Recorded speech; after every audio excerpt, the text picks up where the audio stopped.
उत्पत्ति अध्याय 20। फिर इब्राहिम वहां से कूच करके दक्षिण देश में आकर कादेश और शूर के बीच में ठहरा और गरार में रहने लगा। और इब्राहिम अपनी पत्नी सारा के विषय में कहने लगा कि वह मेरी बहन है। सो गरार के राजा अबीमेलेक ने दूत भेजकर सारा को बुलवा लिया। रात को परमेश्वर ने स्वप्न में अबीमेलेक के पास आकर कहा, सुन, जिस स्त्री को तूने रख लिया है उसके कारण तू मर जाएगा, क्योंकि वह सुहागिन है। परंतु अबीमेलेक तो उसके पास न गया था। सो उसने कहा, हे प्रभु, क्या तू निर्दोष जाति का भी घात करेगा? क्या उसी ने स्वयं मुझसे नहीं कहा कि वह मेरी बहन है? और उस स्त्री ने भी आप कहा कि वह मेरा भाई है। मैंने तो अपने मन की खराई और अपने व्यवहार की सच्चाई से यह काम किया। परमेश्वर ने उससे स्वप्न में कहा, हाँ, मैं भी जानता हूँ कि अपने मन की खराई से तूने यह काम किया है, और मैंने तुझे रोका भी रखा कि तू मेरे विरुद्ध पाप न करे। इसी कारण मैंने तुझको उसे छूने नहीं दिया।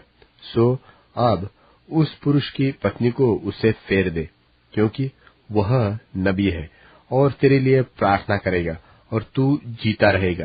पर यदि तू उसको न फेर दे तो जान रख कि तू और तेरे जितने लोग हैं सब निश्चय मर जाएंगे। बिहान को अबीमेलेक ने तड़के उठकर अपने सब कर्मचारियों को बुलवाकर ये सब बातें सुनाई, और वे लोग बहुत डर गए। तब अबीमेलेक ने इब्राहिम को बुलवाकर कहा, तूने हमसे यह क्या किया है, और मैंने तेरा क्या बिगाड़ा कि तूने मेरे और मेरे राज्य के ऊपर ऐसा बड़ा पाप डाला है? तूने मुझसे वह काम किया है जो उचित न था। फिर अबीमेलेक ने इब्राहिम से पूछा, तूने क्या समझकर ऐसा काम किया?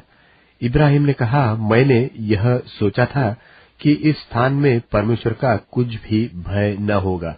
सो ये लोग मेरी पत्नी के कारण मेरा घात करेंगे, और फिर भी सचमुच वह मेरी बहन है। वह मेरे पिता की बेटी तो है, पर मेरी माता की बेटी नहीं। फिर वह मेरी पत्नी हो गई। और ऐसा हुआ कि जब परमेश्वर ने मुझे अपने पिता का घर छोड़कर निकलने की आज्ञा दी, तब मैंने उससे कहा, इतनी कृपा तुझे मुझ पर करनी होगी कि हम दोनों जहां जहां जाए वहां वहां तू मेरे विषय में कहना कि यह मेरा भाई है।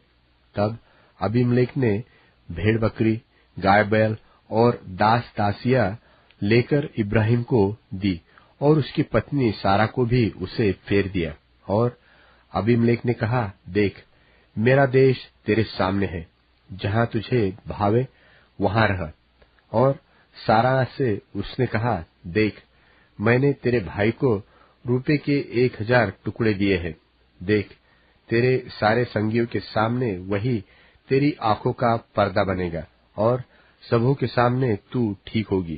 तब इब्राहिम ने यहोवा से प्रार्थना की, और यहोवा ने अबीमेलेक और उसकी पत्नी और दासियों को चंगा किया, और वे फिर से गर्भवती होने लगी, क्योंकि यहोवा ने इब्राहिम की पत्नी सारा के कारण अबीमेलेक के घर की सब स्त्रियों की कोखों को पूरी रीति से बंद कर दिया था।